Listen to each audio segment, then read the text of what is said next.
이렇게 있는 슬라이드들이 강의하는 슬라이드들이에요. 그 외에는 책에 있는 내용들을 다 이제 요약은 해놨는데, 강의록으로 만들어 놨는데, 시간 관계상 커버하지 않는 것들이에요. 그래서 이렇게 나중에 시험 공부하거나 할 때도 이렇게 표시되어 있는 거 보고 공부를 하면 되겠습니다.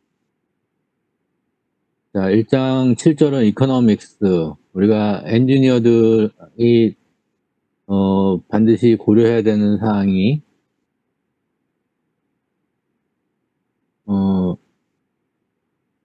경제성이죠. 그래서 이 엔지니어들은 기능도 중요하고 뭐 품질 중요하고 다 중요하지만 경제성이 없으면 아무 소용이 없어요. 그러니까 엄청나게 성능이 좋은 뭔가를 개발을 했는데 너무 비싸서 아무도 안 사면 그러면 의미가 없는 거죠. 그래서 경제성을 항상 생각을 해야 되고, 지금 이 슬라이드에서는 이제 뭐 경제성에 대한 것만 해도 강의를 뭐 엔지니어들이 알아야 될 기본적인 경제성 얘기만 해도 한 달쯤 강의를 할 수가 있을 텐데, 이 슬라이드에서 아주 간단한 2가지를 보여주고 있는데, 왼쪽에 있는 그림은 뭐냐면 이 수동 기계하고 자동 기계의 차이를 얘기하는 거예요. X축이 프로덕션, 생산량이라고 보면 되고, Y축이 비용이에요. 그래서 핸드 스크류 머신, 그러니까 스크류, 나사를 뭐 가공을 하는데, 손으로 나사를 탭 같은 걸 써갖고 나사를 가공할 수가 있잖아요. 그렇게 하거나 아니면 오토매틱 스크류 머신을 써서 자동으로 나사를 파는 그런 기계를 쓰거나, 그런 2가지 경우를 생각할 수가 있는데, 핸드 스크류 머신하고 오토매틱 스크류 머신은 일단 스타팅 포인트가 다르죠. 그죠? 여기하고. 핸드 스크류 머신은 초기 비용이 별로 거의 0이라고 준비되어 있는데, 뭐 전혀 안 들거나 거의 안 들거나 하죠. 그러니까 장비를 구매하는 비용이 거의 없는 거죠. 그렇지만 자동 기계를 사면은 장비 구매 비용이 일단 이제 코스트가 이렇게 발생이 되죠. 그리고 그 다음에 그 대신에 이제 생산량이 늘어나는 거에 따라서 들어가는 비용은, 많이 만들려면 당연히 비용이 더 들어가긴 하죠. 예를 들면 재료비도 더 들어가야 되고, 시간도 더 걸리고, 뭐 예를 들면 그 기계를 돌리기 위한 전기값도 내야 되고 뭐 하니까, 그러니까 증가하긴 하는데, 증가하는 기울기가 수동기계에서의 이 기울기보다 이 기울기에 비해서 이 자동기계에서의 기울기가 훨씬 낮죠. 수동기계에서는 하나 만드는 데 걸리는 시간이 훨씬 더 길잖아요. 그러니까 그 인건비를 생각을 하면 그럼 훨씬 더 비용이 높은 거죠. 그래서 이 중간에 이 2개의 직선이 어딘가에서 만나는 데가 있고, 이게 여기를 브레이크 이븐 포인트라고 하는 거예요. 그러니까 이게 이제 그 2가지 방법이 똑같아지는, 2가지 방법의 코스트가 같아지는 그 생산량이 이만큼이라는 거죠. 예를 들면 여기서 50 정도인데, 50이 뭘 의미하는지 모르겠지만, 하여튼 그 정도 생산량보다 작을 때는 수동기계를 쓰는 게 이익이고, 그보다 양이 많을 때는 자동기계를 쓰는 게 이익이다, 이렇게 될 수가 있는 거죠. 소리 잘 들리나요? 약간 뭐 잡음이 들어가는 것 같기도 하고. 괜찮아요?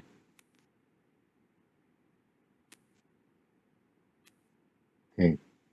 자, 그 다음에 오른쪽에 있는 그림은 이건 완전 다른 건데, X축이 공차예요, 공차. 공차를 플러스 0.75로 주는 거 하고, 지금 이게 보면은 이게 그 공차 값이 점점 줄어들게 지금 돼 있어요. 플러스 0.75, 플러스 0.5, 플러스 마이너스 0.5가 2번 나왔네. 0.2 올 것 같은데 못한 것 같아요. 0.25, 0.125, 0.063 뭐 이렇게 점점 줄어드는 거에 따라서 코스트가 엄청나게 이렇게 증가하는 걸로 알 수가 있어요. 그 증가하는 이유가 뭐냐면은, 예를 들면 플러스 0.125 정도까지는 러프턴을 하면, 가공을 할 때, 이거를 턴이라는 게 그 선반을 이용해서 선삭하는 걸 이제 턴이라고 부르죠. 그래서 럽스터는 이제 황삭이라고 우리는 보통 우리말로 불러요. 황삭. 좀 거칠게 깎는 거죠. 그리고 세마이 피니시 턴은 이제 중간쯤 되는 거고, 요거 피니시 턴 하면 이게 정삭, 정교하게 깎는 거죠. 근데 플러스 0.012 뭐 이렇게 되면은 이제는 만 갖고는 안 돼요. 그라인딩 머신을 쓰고 호닝 머신을 쓰고 이렇게 해야 되는 거죠. 그 기계가 더 추가적인 공정이 더 들어가고 더 추가적인 기계가 투입돼야 되고 하기 때문에 공차값을 이렇게 줄이는 거에 따라서 비용이 엄청나게 증가하는 거를 알 수가 있다. 그래서 예를 들면 플러스 마이너스 0.5로 해갖고 뭐 한 30 정도, 30 정도의 상대적인 비용 이 정도로 될 것을 이거를 0.25 이럴 때까지는 별 문제 없지만은 이게 20분의 1 정도 되는 거죠. 20분의 1 정도를 이렇게 줄이면은 100 정도 되는 거예요. 3배 이상 가격이 올라가고, 특히 이쪽으로 가면 이쪽에서는 이 기울기가 엄청 가파르잖아요. 그래서 공차를 줄이는 거에 따라서 여기서 반을 줄이면은 코스트가 이만큼 올라가니까 240 뭐 이렇게 돼요. 100에서 240 뭐 이렇게 올라가는 거예요. 그러니까 2배 이상 올라가는 거죠. 그러니까 이런 식으로 이제 이게 한 예를 보여주는 거고, 그래서 일반적으로 공차는 크게 하는 게 좋고, 물론 공차를 너무 크게 해서 제품이 자기 성능을 낼 수 없으면 그건 안 되죠. 제품의 성능을 낼 수 있는 범위 내에서는 공차는 가급적이면 크게 하는 게 좋고, 그렇게 해야지 공정이 간단해지고 비용이 싸진다. 써있는 말들 읽어보면 될 것 같고. 자, 그 다음에 Safety and Product Liability 얘기도 잠깐 할게요. 이 제조물 책임법이라고 하는 건데, PL법이라고 하는데, 제조물의 결함으로 인해서 초래되는 손해에 대해서 제조자가 과실 유무와 관계없이 책임져야 돼요. 그러니까 이거는 이제 뭐만 입증하면 되는 거냐면은, 자기가 제조자가 그 물건을 만든 사람이 뭘 잘못했든지 잘못하지 않았든지 그건 중요하지 않아요. 그 제조물에 결함이 있었고, 그 결함으로 사용자가 또는 뭐 누군가가 손해를 입었다. 뭐 다쳤거나 죽었거나 뭐 재산상의 손해를 입었거나 하면은 제조자가 책임져야 돼. 그러니까 이게 이제 소송을 하게 되면은 이제 그 손해 입은 사람이 원고가 되는 거죠. 원고가 돼서 제조자한테 이 소송을 거는 거죠. 제조자가 이제 피고가 되는 건데, 원고가 증명해야 되는 건 딱 2가지인데, 하나는 뭐냐면은 자기가 그 제조물의 결함 때문에 손해를 입었다는 거 하나. 그러니까 첫 번째는 제조물에 결함이 있었다는 거 하나, 2번째는 제조물의 그 결함 때문에 자기가 손해를 입었다는 거. 그 2가지를 보는 거예요. 그래서 그게 제조물 책임법이고, 여기 제조물 책임법에 대한 여러분 인터넷 찾아보면 이제 원문을 다 볼 수가 있어요. 그래서 제조물은 어떻게 정해야 되고, 손해배상 책임 주체는 어떻게 되고, 면책 사유, 그러니까 여기 중요한 게 뭐냐면은,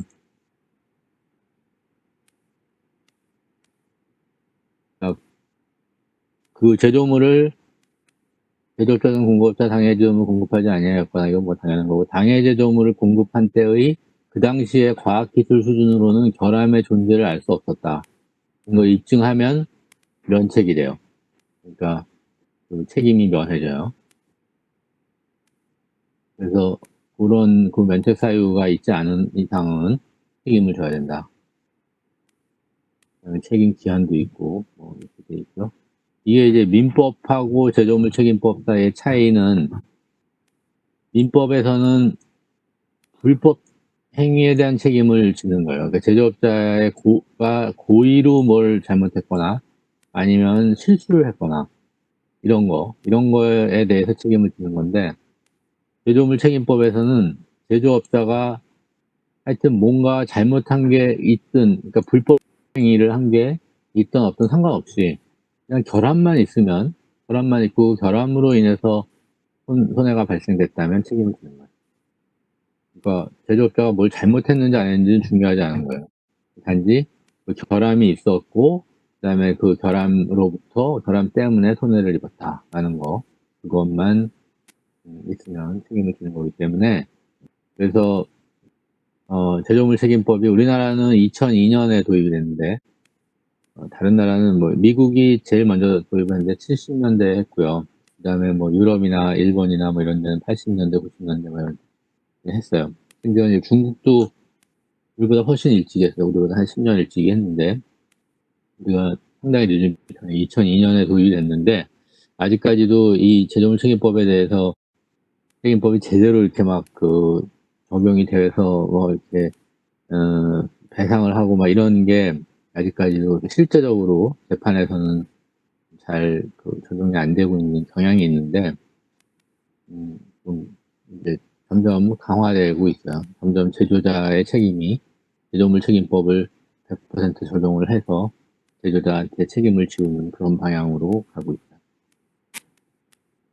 그래서 이게 이제 이 법 때문에 사실은 설계자가 아니라 제조자들의 책임이 굉장히 커졌고, 예를 들면 제조자라는 게 예를 들면 자동차로 하면 현대자동차가 되는 거죠, 우리나라에서. 현대자동차든 뭐 아니면 뭐 다른 자동차 회사도 마찬가지인데, 예를 들면 현대자동차가 제조물 책임법에 의해서, PL법에 의해서 그 차에 뭔가 결함이 있었고 그 결함으로 인해서 뭔가 손해를 입었다 하면 무조건 책임져야 해요. 근데 거기서 면책 사유, 그 결함의 존재를 그 당시에 과학기술 수준으로 알 수 없었다, 뭐 이런 거를 보이기 전에는 책임을 져야 되는 거죠. 그러니까 어떻게 그 이후에 2002년 이후에 어떤 움직임이 생겼냐면은, 설계하는 엔지니어들한테 설계할 때 굉장히 결함이 생기지 않도록, 결함이 설계상의 결함도 있을 수 있고, 설계자가 뭔가를 문제가 있을 수 있는 부분을 놓쳐서 결함이 설계의 결함이 있을 수 있어요. 설계 자체가 잘못됐거나 아니면 제조하는 과정에서 뭐가 잘못되거나, 이런 게 다 결함인 거죠. 그래서 설계자든 생산 작업자든 이런 사람들한테 굉장히 주의를 많이 줘요. 여러분 대부분 이제 뭐 전부는 아니지만 대부분이 설계자 또는 개발자의 입장에 놓이게 될 가능성이 많은데, 이제 그런 경우 설계자한테 이 제품이 결함을 가지도 않도록, 그러니까 defect free, fault free 뭐 이런 표현을 쓰는데, 결함을 가지지 않도록 무결함 설계를, 무결점 설계를 하기 위해서 최선의 노력을 다하도록 그렇게 드라이브를 걸어요.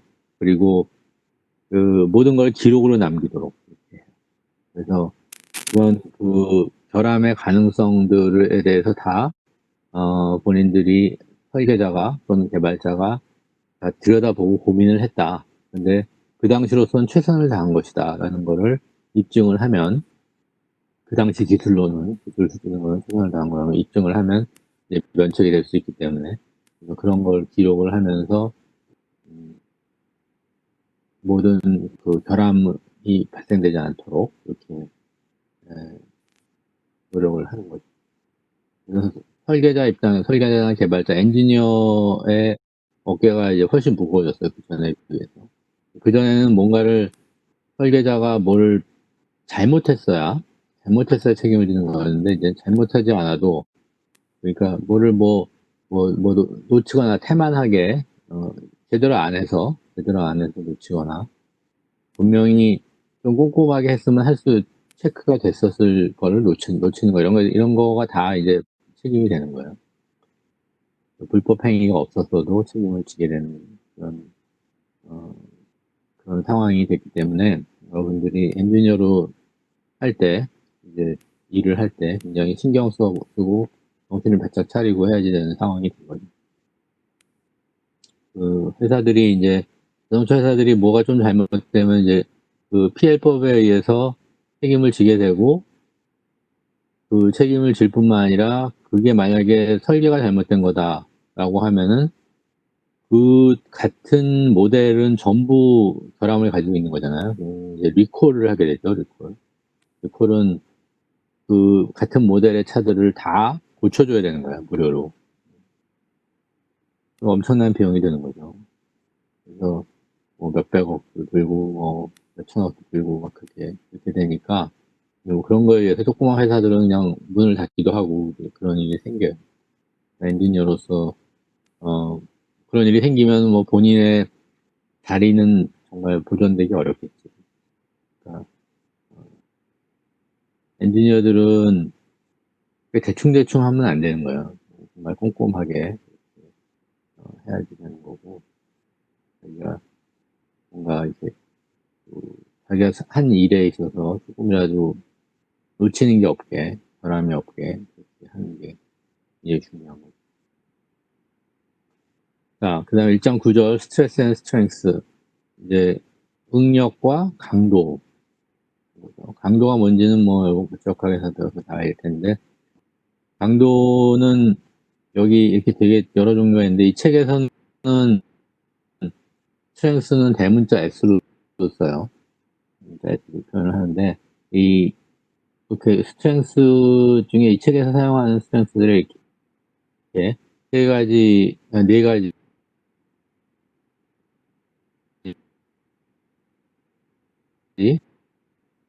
네 가지가 있는데, 일드 스트렝스, 항복 강도죠. 항복 강도. 그 다음에 얼티밋 스트렝스는 이거는 이제 인장 강도라고 불러요. 극한 강도하고도 직역하면 극한 강도고, 또는 인장 강도 같은 말이에요. 근데 예를 들면 인장 시험에서 뭐 이런 식이 된다고 했을 때, 그때 요 값이 SY이고, 이게 항복 강도죠. 그 다음에 요게 SU, 얼티밋 스트렝스. 이렇게 되는 거죠. 그 다음에 시어 스트렝스는 이제 항복 강도인데, 이거는 전단에 있어서 항복 강도예요. 전단 항복 강도. SSY. SSY인데, 시어에 있어서의 Y다. 이거죠. 전단 항복 강도. 인듀런스 스트렝스는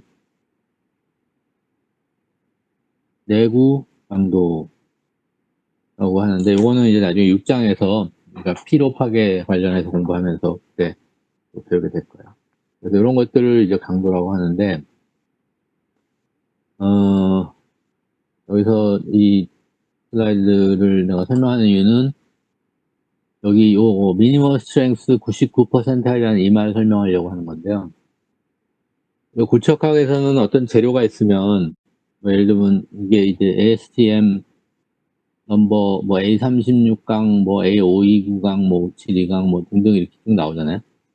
그런 것들에 있어서 항복 강도는 얼마다, 또는 그 인장 강도는 얼마다, 뭐 크기가 얼마일 때 한해서 뭐 등등 이렇게 이제 그 고척학에서 또 표가 있어가지고 그 항복 강도 값들이 나왔어요. 이제 항복 강도 값들은 사실 그 열 처리를 어떻게 하냐든지, 아니면 그 안에 성분이 어떻게, 탄소강이라고 하면 탄소강의 탄소 함량이 얼마냐 뭐 이런 거에 따라서 굉장히 천차만별인데, 근데 하여간 이 값들이 이렇게 고척학에서 배웠는데, 고척학에서 배운 값은 딱 하나의 값만 이렇게 딱 주고 더 이상 설명이 없었는데요. 사실은 이 똑같은 A36 강의를 하더라도 그거의 스트렝스가, 예를 들면 SY를 보면은 이게 SY고, 이게 빈도라고 하면, 아니면 빈도라고 표현할 수 있는데, 예를 들면 A36강으로 만들어진 시편 10,000개를 가지고 똑같은 크기의 시편이에요. 그걸 가지고 인장시험을 다 했어요. 그래서 항복 강도를 측정을 했어. 그래서 항복 강도가 다 똑같지는 않겠죠. 큰 것도 있고 작은 것도 있고. 그럴 거예요. 그래서 예를 들면 이게 분포가 이런 식으로 나온다.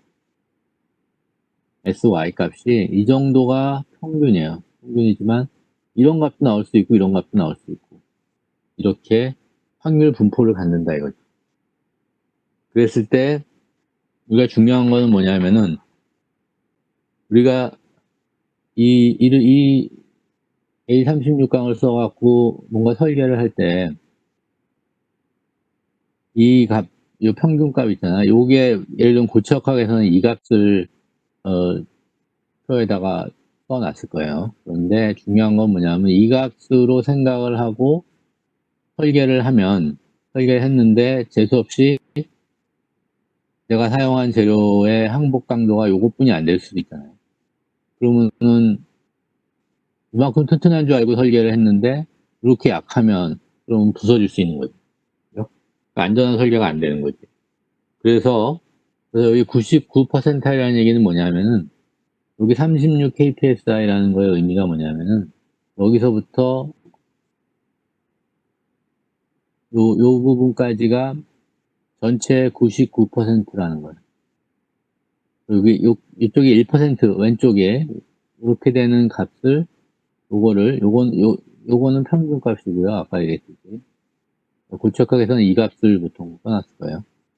근데 지금 이거는 99 퍼센타일 미니멈 스트렝스 라는 말의 의미가 이거예요. 그러니까 달리 말하면 A36 탄소강의 항복 강도는 36 kpsi인 것을 사용하고 그거보다 작을 확률은 1%밖에 없다. A36이라고 제대로 A36강의 그 성분을 가지고 있고 뭐 열처리고 뭐 이런 것들 어떻게 했다 뭐 이런 그 표준이 있을 텐데 그것대로 만들어진 A36강이라고 하면 그 개의 항복 강도가 36 kpsi 이하일 확률은 1%밖에 없다. 99%는 36 kpsi 이상이라는 거죠.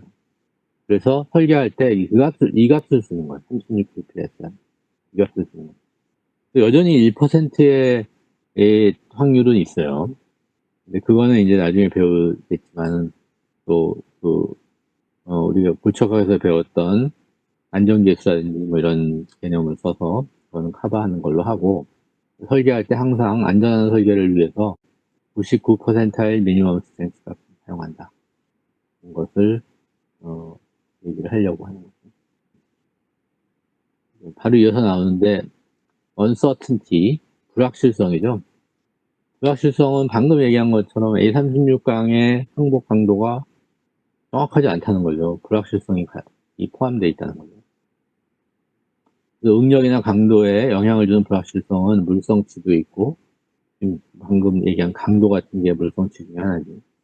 그 다음에 하중이 우리가 생각할 때는 뭐 100N의 하중이 적용한다고 생각을 하고 설계를 했는데 어떤 이유에서 150N이 적용할 수도 있어요. 고척학에서 배운 것처럼 그 충격 하중이 적용하면 뭐 어떤 물체 위에다가 뭐를 이렇게 올려놓을 때 이거를 정적으로 천천히 올려놓으면 이게 무게가 100N이라고 하면 100N이 적용해야 되는데 여기다가 살짝 댄 다음에 내가 손을 갑자기 탁 대면 200N이 적용해요.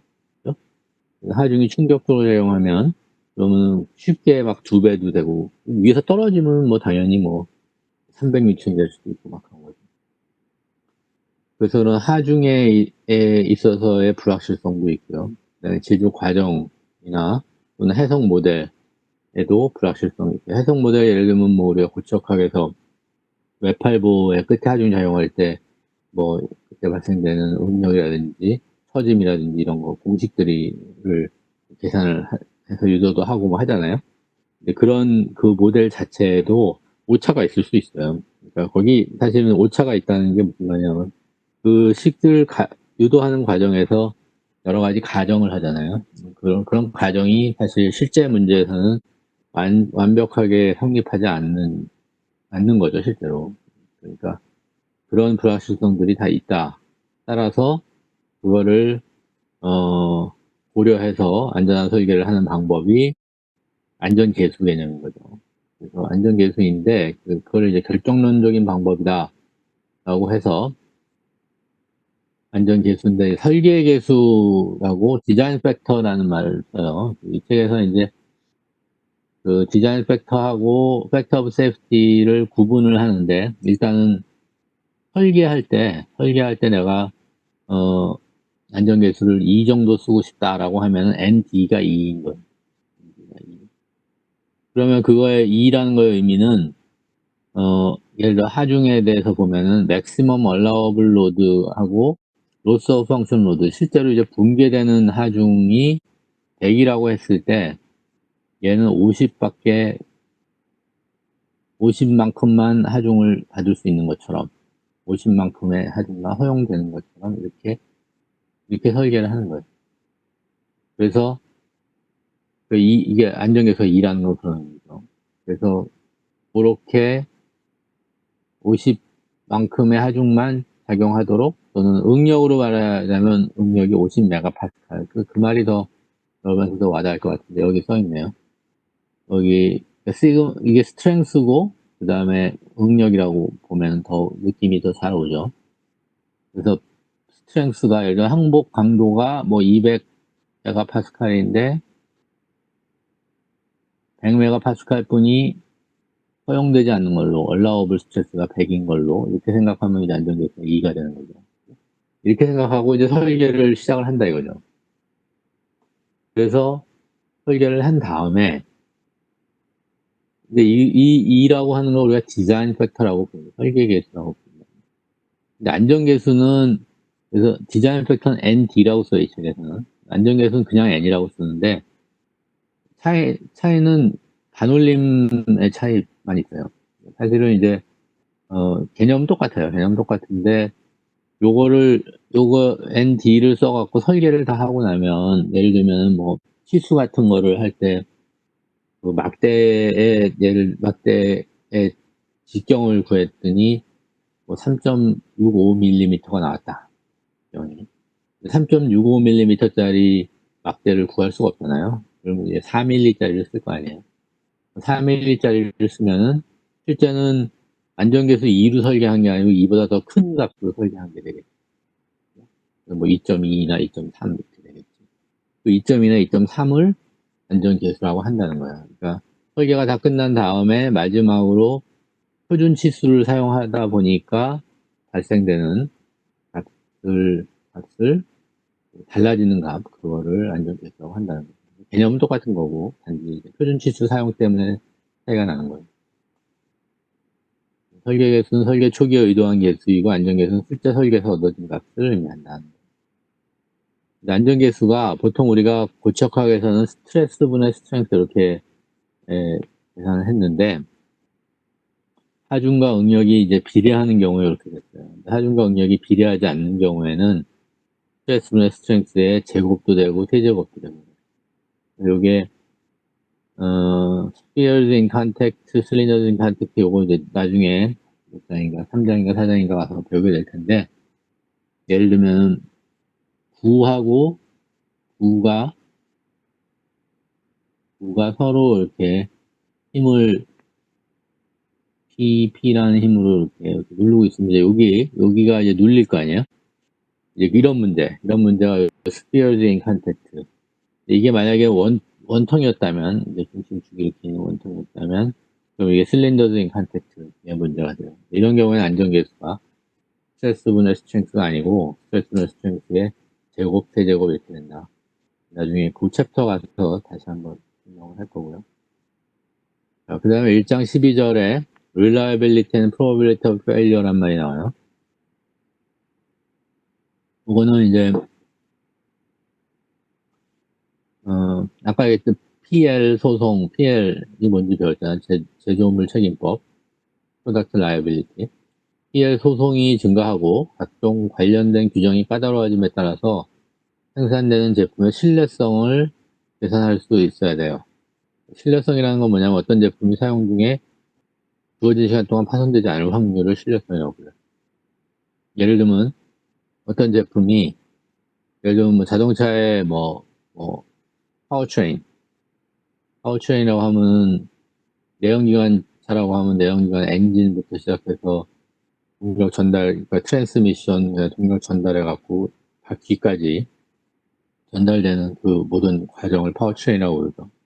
그 과정에 있는 모든 부품들, 그 시스템을 파워트레인이라고 부르는데, 파워트레인이, 예를 들면 소나타의 파워트레인이 주어진 시간이라고 얘기했는데, 뭐 이건 시간 개념만 가지고 얘기할 수는 없고, 같은 시간이라 하더라도 차를 굉장히 많이 모는 사람도 있고 적게 모는 사람도 있으니까, 예를 들면 10만 킬로미터 주행 거리 동안 파손되지 않을 확률을 그 파워트레인의 신뢰성이라고 부릅니다. 그 신뢰성이, 그러니까 10만 킬로미터 동안의 신뢰성, 파워트레인의 신뢰성이 예를 들면 95%, 15%는 약하고 99% 이상이다라는 거를 우리가 확신을 할 수 있으면 이제 워런티를 해주는 거예요. 그러니까 10만 킬로미터 이내에서 파워트레인이 고장나면 우리 회사가 다 고쳐준다, 보장을 해준다, 워런티, 그런 걸 거는 거죠.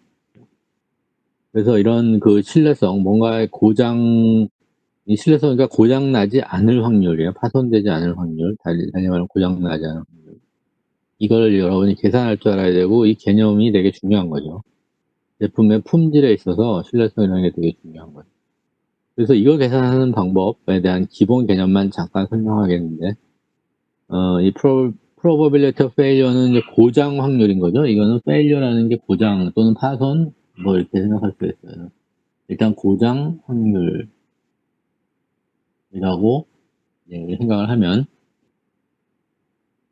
이런 식으로, 이런 공식을 써요.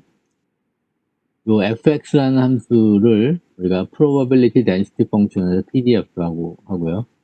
여러분들 뭐 확률에 대한 거를 고등학교 수학 시간에 배운 사람들은 이미 아는 걸 거예요. x라는 변수가 a부터 b 사이에 있을 확률은 fx를 a부터 b까지 적분하면 나오는 요런 역할을 하는 fx라는 함수를 pdf라고 부르죠. probability density function. 그리고 여기서 fx가 무슨 확률이냐면 고장날 확률인 경우에, 그 경우에 이거를 probability of failure라고 부르는 거예요. 고장 확률이라고 부르는 거죠. 근데 이게 사용되는 고장에 관해서, 제품의 고장 또는 파손에 관해서 사용되는 확률 분포가 fx라는 이 분포, 이 함수 있잖아요. 이 함수의 그래프의 모양이 와이블 분포라는 게 있고 정규 분포라는 게, 이 두 가지가 보통 많이 사용돼요. 와이블 분포는 옛날 책에는 11장에 있었는데, 이거 너무 복잡하니까 여기서는 넘어가겠고, 이 강의록에서, 우리 강의에서는 커버하지 않을 거예요. 근데 와이블 분포라는 게 있다. 고장에 관련된 확률 분포는 와이블 분포라는 게 있다. 와이블 분포는 모양이 파라미터에 따라서 이게 정규 분포랑 비슷하게 될 수도 있고, 뭐 굉장히 이렇게 한쪽으로 치우치게 이렇게 될 수도 있고, 또는 뭐 굉장히 이상한 모양이 될 수도 있어요. 또는 뭐 이렇게 될 수도 있고, 굉장히 다양한 그런 모양을 취할 수 있는 그런 확률 함수예요. 와이블 함수라는 게 그런 게 있고, 나중에 여러분 관심 있으면 그냥 인터넷 같은 데 찾아보면 그래프 모양이라든지 이런 것들이 나올 거예요. 그 다음에 이제 정규 분포는 여러분 잘 아는 거죠. 정규 분포는 fx가 이런 모양으로 생긴 거고, 뭐 오른쪽에 있는 그림처럼 뾰족할 수도 있고 좀 뭉툭할 수도 있는데, 뭐 좌우 대칭이고, 당연히 모든 PDF는 probability density function은 그 아래 면적을 다 적분하면, 마이너스 무한대에서 플러스 무한대까지 적분하면 1인 거죠. 확률 함수니까. 그래서 이제 폭이 좁으면 가운데가 이렇게 뾰족할 수밖에 없고, 좌우로 넓어지면 피크가 값이 내려올 수밖에 없고, 전체 면적은 1로 유지돼야 되니까 이렇게 되는 거고, 어떤 확률을 구하는 방법은, 정규 분포의 확률을 구하기 위해서는 이 정규 분포를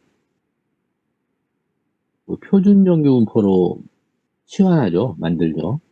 그 변수를 예를 들면 x라는 변수가 그 우리 확률 변수였다고 할 때 그거를 z라고 하는 새로운 변수로 치환을 하고, 그래서 x는 x의 평균이고 시그마 x 헤드는 는 평균, 시그마는 뭐겠어요? 이거는 표준 편차죠. 표준 편차.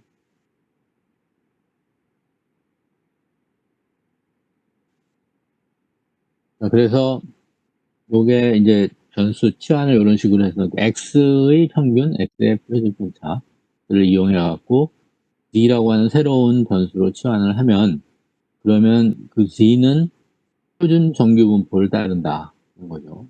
표준 정규분포는 평균이 0이고 표준 편차가 1인 그런 요 그래프, 요 그림에 있는 평균이 여기 0이죠. 0이고 표준 편차가 1인 이런 그래프가 되고, 이 그래프에서 z가 얼마에서 얼마 사이의 확률은 요 표를 이용해서 구할 수 있죠.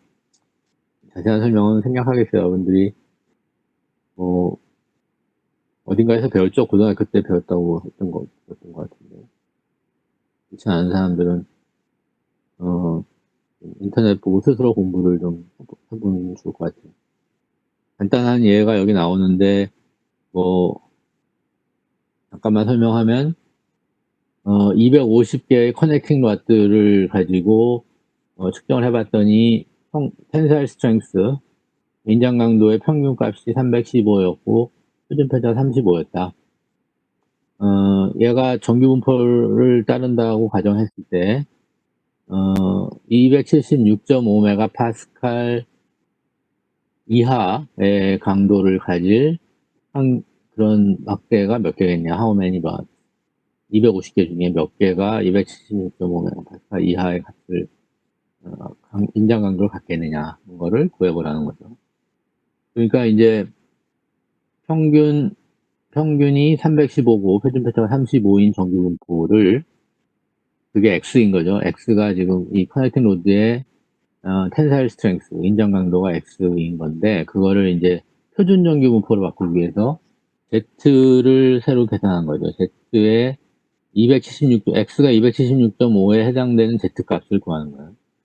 그래서 아까 얘기했던 x의 표준 편차분의 x 자체의 값, 그러니까 지금 276.5죠. 그거에다가 x의 평균 값을 가지고 계산하면 이게 여기 276.5고 평균이 315라고 했고 표준 편차 35라고 했습니다. 그래서 마이너스 1.1이에요. 그래서 지금 probability x가 276.5 이하의 확률은 뭐나 마찬가지냐면 x를 지금 z로 치환했잖아요. z가 마이너스 1.10 이하의 확률과 같은 거죠. 그래서 z가 마이너스 1.1 이하의 확률, 즉 여기 칠해져 있는 또 그래프 아래 면적을 구하는 거고, 저거는 아까 봤던 편정규분포 표 있잖아요. 이거부터 마이너스 1.1이니까 1.10이니까 0.1357 이 확률이네요. 0.1357 곱하기 전체 개수 250개 하면 34개 정도가 분포를 보인다. 276.5 이하의 인장 강도를 갖는다. 34개 정도가 결론 냈어요. 자, 그래서 이제 그 신뢰성에 대한 기본 뭐 PDF나 이런 개념 설명을 했고요. 다음에는 이제 신뢰성에 대한 설명을 조금 더 하면은, 신뢰성은 아까 얘기했듯이 어떤 제품이 사용 중 주어진 시간 동안 파손되지 않을 확률이니까 0에서 1 사이의 값을 갖는 거죠. 그래서 R이 equal 0.9는 파손 없이 기능을 발휘할 확률이 90%이다. 일정 시간 동안 사용 시 1000개 중 6개가 파손되는 것을 허용한다면, 1000개 중 6개는 고장나도 상관없다라고 한다면 요구 되는 신뢰도는 99.4%죠. 1000개 중 6개니까 1000개 중 6개를 빼는 거잖아요. 0.6%를 빼는 거니까. 신뢰도가 각각 0.8, 0.9인 두 개의 부품이 직렬로 연결되어 있을 때 전체 신뢰도는 0.8 곱하기 0.9다. 무슨 얘기냐면은 A라는 부품이 있고 B라는 부품이 있어요. 얘가 직렬로 연결되어 있어. 여기에 이제 인풋이 있고 여기 아웃풋이 있어요. 자, 그러면 인풋을 집어넣었을 때 아웃풋이 나올 확률을 구해보려고 하는 거예요. A의 신뢰도가 0.8이고 A의 reliability가 0.8이고 B의 reliability가 0.9예요. 그러면 전체의 신뢰도는 어떻게 돼? 인풋을 넣었을 때 아웃풋이 나오려면 A도 고장나지 않고 B도 고장나지 않아야 되죠. 그러니까 A가 고장나지 않을 확률 0.8 and B가 고장나지 않을 확률, 두 개의 확률을 곱해야 되는 거죠. 0.8 곱하기 0.9 그래서 0.72. 자, 이거는 여러분 생각해 볼 문제. 대출하지는 않아도 되는 A와 B가 정렬 연결돼 있어. 인풋이 이렇게 들어가고 아웃풋이 이렇게 나와요. A의 확률이 이 신뢰도가 이 0.8이고 이 0.9라고. 전체 시스템의 신뢰도는 어떻게 되냐? 그러니까 인풋이 A를 통해서 나와도 되고 B를 통해서 나와도 아웃풋이 나오는 거예요. 여기 직렬일 때는 A가 고장나면 예를 들면 전기 회로라고 생각해봐요. 그러면 A나 B나 둘 중에 하나 고장나면 아웃풋이 하나도 안 나오잖아요. 전기가 안 통하잖아요. 그런데 이 병렬로 되어 있을 때는 A를 통해서 나올 수도 있고 B를 통해서 나올 수도 있어요. 만약에 둘 다 살아있다고 하면은 뭐 둘 다 통해 나올 수도 있고요. 그러니까 둘 중에 하나만 살아있으면 되는 거잖아요. 전체 시스템의 릴라이빌리티는 얼마일까 하는 거를 한번 생각을 해보죠. 이따가 두 번째 시간에 정답을 얘기할게요. 자, 신뢰성 설계법. Reliability Method of Design은 재료나 공정이나 형상을 잘 결정해서 원하는 신뢰성을 얻을 수 있도록 설계하는 방법이고, 뭐 우리가 여기서 배우기는 어렵고, 신뢰성 설계법이라든지 품질이라든지 이런 거에 관련된 내용을 내년에 1학기 때 이름이 뭐지? 이게 새로 생긴 과목 뭐 있죠? 심화 주제인가? 이게 기계공학 심화 주제인가? 하는 그런 과목 있죠. 그 과목에서 한 반을 그런 주제로 해서 내년 1학기 때 열 거예요. 여러분 관심 있는 사람들은 그 수업을 들으면 좋을 것 같아요. 거기서 뭐 우리가 이 과목에서 배울 기하공차에 대한 내용도 좀, 기하공차도 결국 품질 관리를 위해서 필요한 거니까 공차 개념도 그거 포함해서 신뢰성에 대한 얘기 그 과목에서 다루려고 준비를 하고 있어요. 그 정도 하고요. 그다음에 이거는 이제 뭐 이게 박스가 없는 슬라이드라서 이 시험범위에 포함되지 않지만 간단하게 얘기하면 이런 개념이에요. 이게 스트렝스예요. 강도가 일정한 값을 갖지 않고 강도도 이런 어떤 분포를 갖는다. 뭔가 아까 얘기했죠. 우리 예제도 살펴봤고 커넥팅 로드의 강도가 이렇게 어떤 분포를 갖는다. 자, 그다음에 응력도 실제로 그 재료가 겪게 되는 응력도 어떤 이런 분포를 가질 수가 있어요. 여기도 불확실성이 많이 있잖아요. 어떤 데 하중이 좀 많이 작용하고 적게 작용하고 뭐 이러니까 응력이 어떤 이런 불확실성을 갖고 어떤 확률적으로 뭐 얼마 이상의 확률은 몇 프로다 이렇게 확률 게임이 되는 거죠. 이렇게 됐을 때 문제는 뭐냐면은 이 평균값만 가지고 보면은 응력이 강도보다 밑에 있으니까 안전하다라고 생각할 수 있는데 요 영역은 보면은 위험할 수 있어요. 그 영역 안에서는 응력이 강도보다 클 수가 있는 거죠. 재료가 견딜 수 있는 강도보다 더 큰 응력이 발생되면 그러면 파괴가 될 거 아니에요.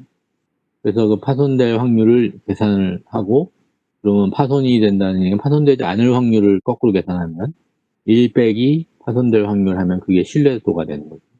그래서 그걸 계산하는 그런 공식이 뭐 유도가 돼 있어요. 이런 개념을 우리가 사실은 생각을 해야 된다. 그래서 제일 좋은 거는 시그마하고 스트렝스하고 시그마가 이렇게 있는데 스트렝스가 이렇게 있으면 그러면 이게 뭐 항상 시그마가 응력이 강도보다 작잖아요. 그러니까 이렇게 되면 항상 안전한 거죠. 이렇게 포개지는 부분이 없도록 이렇게 하면은 항상 안전하다고 볼 수가 있는 전자출결하고 조금만 쉴게요.